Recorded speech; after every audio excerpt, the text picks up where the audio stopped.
Hi, I'm Andrew from Streetwear. Hi Andrew, what inspired you to start your own clothing brand? So, alongside making clothes, I'm an artist, and several years ago, I started taking photographs of found rubbish, detritus, lost clothing on the streets of Birmingham.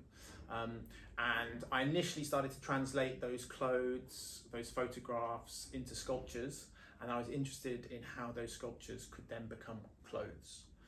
So the clothing brand comes from a sort of organic continuum of, of, of artistic practice.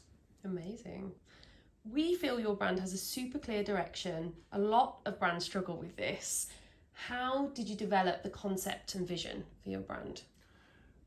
I mean, it's taken several years, and just thinking about the possibilities um, of, of what the clothes might be. I suppose what the imagery might be, and how I might use them in different ways. The idea has taken on sort of different forms, and I think about the clothes as almost sort of wearable sculptures.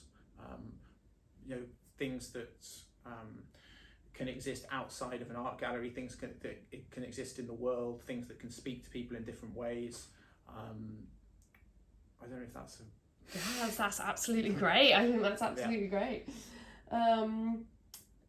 Your brand is growing. Do you have a goal? Has it changed since you started the process? I mean, the aim is for it to be sustainable, to make a second drop. I think developing the language of the brand is really important. So I think about that a lot as an artist.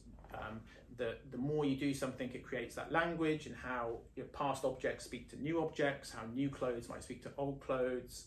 The relationship between all of these things I find really compelling and interesting. So I think the main aim is to sort of maintain the project, and think about how that language can develop over the next couple of years.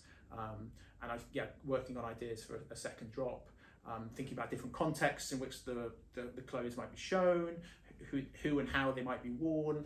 Those are the things that I'm sort of interested in at the moment. Yeah, that's great. Next question then.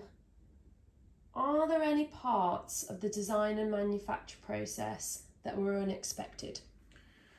Yeah, I've worked in the past with fabricators to make sculptures and objects, so people in different industries, and I really enjoy that conversation. I really enjoy utilising other people's skill sets, learning from them to help realise my ideas. And working with Hook and Eye was a sort of similar venture, really.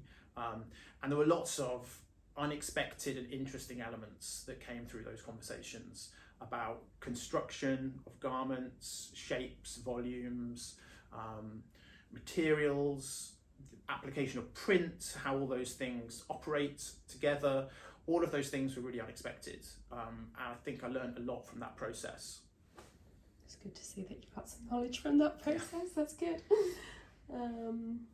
Next up then, looking back at your brand journey, what would you do differently?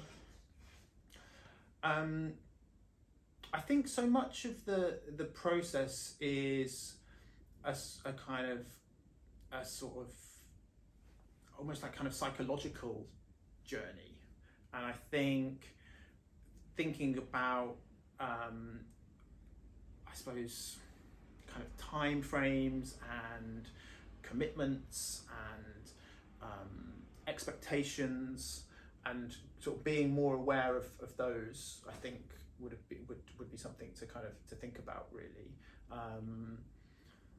I'm really happy with how the first drop came out, and there's nothing I'd really change about those. But just thinking about how I might approach the whole process, and how I might have kind of handled it in relation to all the other things that I do in my life, I might have thought about that slightly differently. Slightly more planning would have helped you, essentially. Yeah, no, that makes absolute sense. What is the top priority for any brand owner?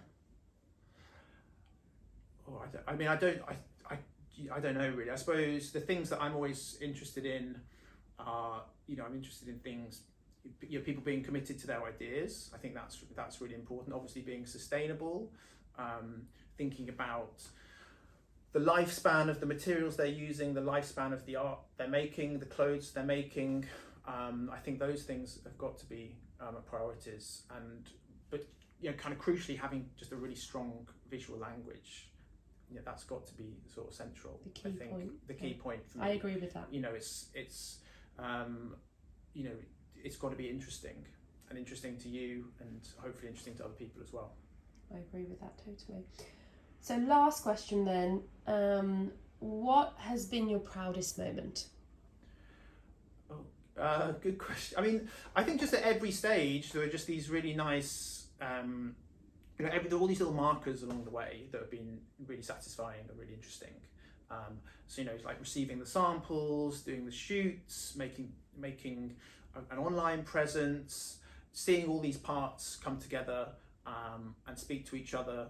It's been really, that's really pleasing. And then them going out into the world, there are loads of unexpected consequences of that.